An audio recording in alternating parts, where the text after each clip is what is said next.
Right now, I've got 3 hours to make a track from scratch and then go and perform it live. Don't know if you can see that, but it's just past 11:30. By the time it gets to 2:30, whatever I make, it needs to be good enough to play in my set. Otherwise, this is a huge fail. It's a lot of pressure. Let's see what happens. Make sure you stick around to the end to see the outcome. And I'm going to be using Output One to help me create today, but more on that later. Time is ticking. Let's get into it. So this year I went to Coachella for the first time, and honestly, it was one of the best festivals I've ever been to. I was on my way walking to a stage and I saw this band, this duo that I'd never heard of before. Their aesthetic was really interesting, so it kind of caught my eye. And also the crowd was going insane for them. So I locked in for a second, and they were called the Snow Strippers. And they have a song which goes like this.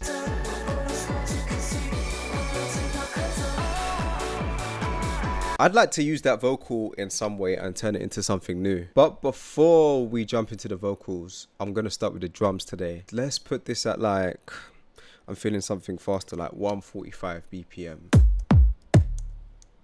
1, 2, 3, 4. Then we'll just repeat that over. And at the end, we can have like a double stomp. And then I'm just going to throw in an open hat to come in between that kick. But then with the sample, I like my open hats a little bit sharper, so I'm just going to shorten the sound. And then we need a clap, something I've been doing recently with all my tracks. I've been using trap kits for the claps because I like the way how it just cuts through. Then we'll just quantize that up, make sure it's in time, we're good to go. I'm kind of hearing maybe even a UKG kind of bounce, like a, you know, with the offbeat kind of snares. So let's try that. Let's put that in.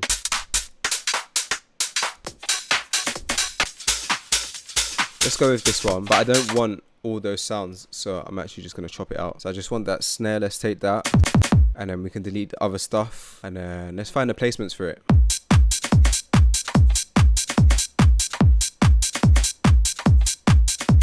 And let's put in some more loops just to fill this out. Make sure it really has some good groove. I'm thinking some shakers, maybe even some more drums underneath it. So I flicked through and I found these 2 loops. We got the shaker right here. Just took out some of the low end, and then this loop as well. So all together for the drums. It's rolling now. I think we're onto something. The drums are sounding good. Let's put a bass line on top of this now.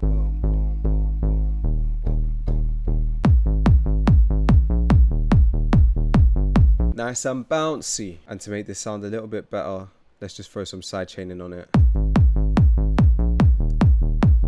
Just double checking how much time we got left. Still a solid 2 hours. The performance that I'm going to be doing today is actually for a platform. They reached out to me, said that they wanted me on, and I thought it could be a nice way to just showcase some new tunes that I've been working on. But of course, I left it last minute to make. But I'm looking forward to it. It should be really, really fun. And after I finish making the beat, I'll show you a quick preview of how I prepare and put together my set. But first, let's keep adding to this. We got the bounce down, we got the foundation. Let's build a melody with this now. Okay, so that could be one part, and then as we move into this section, this could be the drop or the breakdown. So I'll probably take out the kick and I'll take out the bass line, and here we can put in the vocals and put in some new stuff before we get into the big drop. So let me go ahead and grab the vocals. So I've dragged in the track,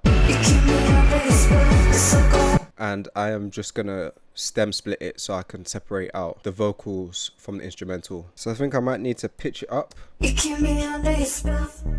and then I'll drag the vocals into the breakdown, and I'm gonna throw on my vocal chain. And then as we go into the hook, that's when we can change out the vocal. I'm thinking more like, I like this section.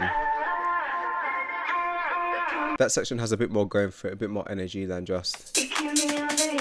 So that's going to be like a nice lead up. Alright, so now that we put that down, I need to put in a pad and maybe even a different bass line. I'm just going to keep exactly the same notes as the 8-weight bass that I put in.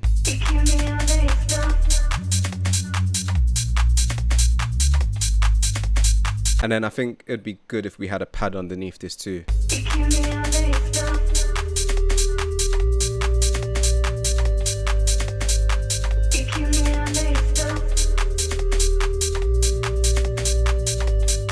Right there, I actually want to have like a crazy break, maybe like a drum break. So it'd be like, and then when the beat comes, bang, that's when we're gonna, yeah, I'm seeing the vision already. So we go from the bouncy section into more of like an atmospheric kind of section. But for that first bit, I still feel like we need a few more melodic elements. I'm hearing a pluck sound, and the way I'm going to be doing that is by using Co-Producer by Output, and Output is a sponsor of today's video, so big thank you for them. So let's open up the master channel, and I'm going to put Co-Producer on it. And essentially what this plugin does, it listens to what we've got going on, and it pulls from their library and suggests other sounds, other samples that could fit our beat. So it's not creating anything, it's just giving us suggestions. So let's capture the audio. I'm going to put it over 8 bars and feed it what we've got.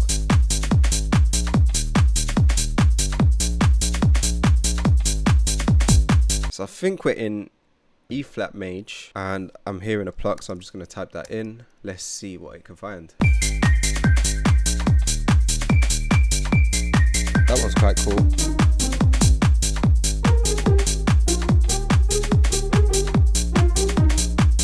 Alright, instead of pluck, let's try lead.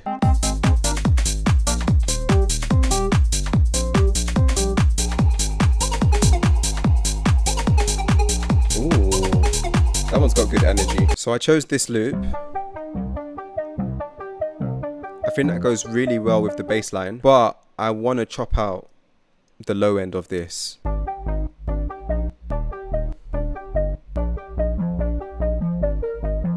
And then further along in this loop, it changes.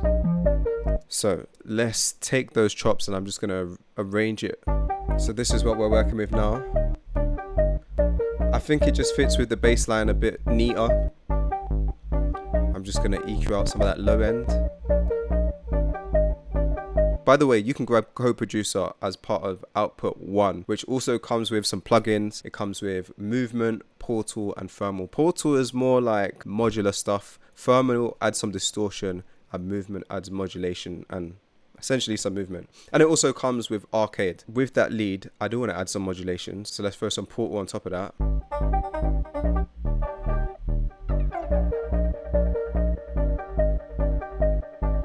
That sounds cool. Just a tiny touch of delay, very subtle. And then let's just add a tiny bit of thermal.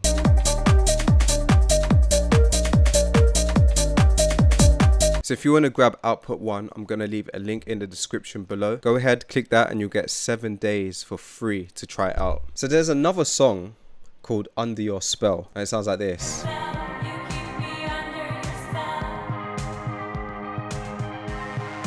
I love that synth underneath it, that na, na, na, na, na, na. I think we can make it work somehow. Let me put that in. I've chopped out that synth section.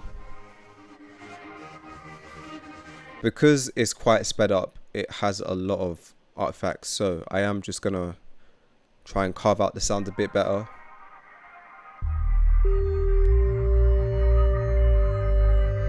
And maybe even wash it out with some reverb, just so it's more kind of subtle in the background and nothing too crazy.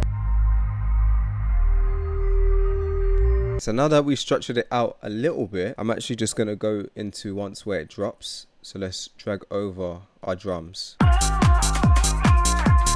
So this is where it's going to get a little bit more upbeat and be more of a hook. It's a bit busy, but we can make it sound a little bit more smooth by just taking out a ton of the sound. One way I like to do this is honestly just throwing in some rides, and it gives it a different feeling from the drums in the beginning. And I feel like we need a lead in that section.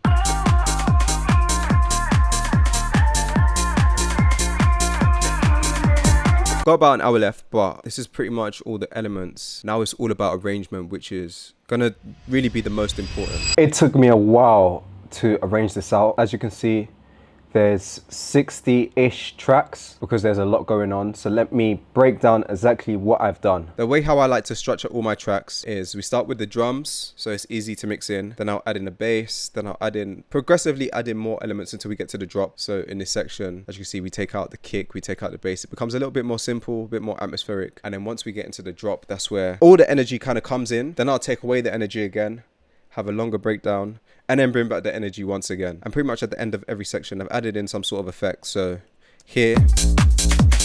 Alright, DJ, let it spin. So we do like a little wall back, and also this vocal, this random hip hop vocal I found. Alright, DJ, let it spin. And then I actually continue with that vibe.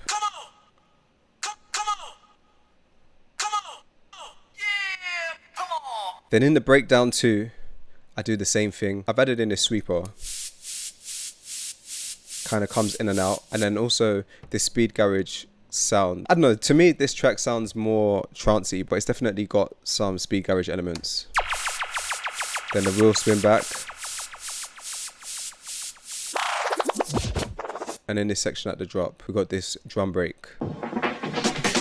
In terms of the automations for this beat, there isn't really much. I just like to duck out some of the sound so it doesn't bleed over by dropping the volumes. And then I have a drone sound, and pretty much I'm just messing around with the filter. So it comes in a little bit gradually instead of all at once. At the bottom of my projects, that's when I usually add in the sweeps, the downshifters, the impacts. Again, that's just adding to make it more dramatic with the sections and stuff. Not really melodic elements, just they're more for arrangement purposes really. So for example, we have a sweep coming in here that goes to the down lifter with crashes and reverses, and then also in some parts I like to add in snare drops for the builds. Literally just about made it in time. I got about 20 minutes left, but that's 20 minutes to get ready, prepare this set, get down to the venue and play this out. So let me show you quickly behind the scenes of how I put together this set. The way how I put my tracks together is using this program called Record Box. These are the tracks that I've put together. Let me drag in the new track that we just made. In terms of song order, I'm kind of trying to make it go on a journey. I'm not really sticking to one genre in particular. It's kind of going all over the place. But in terms of energy, I'm trying to gradually make it go up, go down a little bit, come back up again. So my higher energy tracks coming around here. I feel like I want to put it around just after the higher energy kind of stuff. In this one, I've got a bunch of my own stuff, a lot of unreleased, and I'm going to set some hot cues. So when I get on the decks, it kind of just makes it easier for me to mix it in.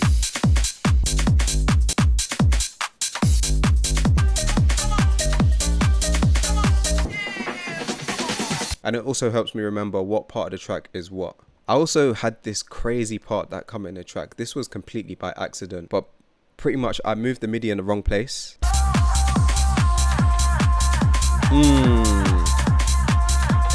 Sounds kind of dark. Let's export this to the USB. And we are good to go. So it is a week later since I made the track. Literally straight afterwards, I went to the venue to go and play my set, and it was cancelled last minute, which is a bummer. It was rescheduled for today for me to play outdoors, but it is heavily raining in Bangkok. I think it's officially rainy season, and when it starts raining, nothing seems to function. Everything kind of slows down.